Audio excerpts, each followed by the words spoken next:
তোমরা তো বিষয়টা জানো না, যে আমরা একটু দেখে নেই কষাখায় কয়জন আছি আমরা? তোমাদের তো মুক্ত না, বিষয় হচ্ছে মুক্ত। কয়জন কষাখায়? চতুর্থ থেকে ষষ্ঠ শ্রেণী কষাখা হাত নামাও। আচ্ছা, তোমাদের বিষয়টা জানা আছে?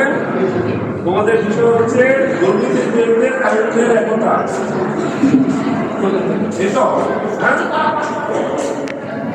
এই বিষয়ের উপর আসতে হবে।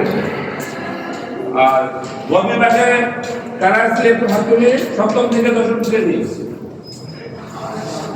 আচ্ছা, তোমাদের বিষয়গুলো দুর্নীতি মুক্ত সমাজের চিত্র আঁকতে হবে। তাহলে তোমরা 1 ঘন্টা 15 মিনিট সময় পাবে, এর মধ্যে তাহলে এখন থেকে স্টার্ট হচ্ছে, তোমরা আঁকা শুরু করে দাও। আর খাতাটার পিছনে সবাই নাম লিখে না, নিজের নাম শুদ্ধভাবে, পিতার নাম, মাতার নাম এবং হচ্ছে শ্রেণী আর মোবাইল নাম্বারটা অবশ্যই শুদ্ধভাবে এই কথা করতে দিতে।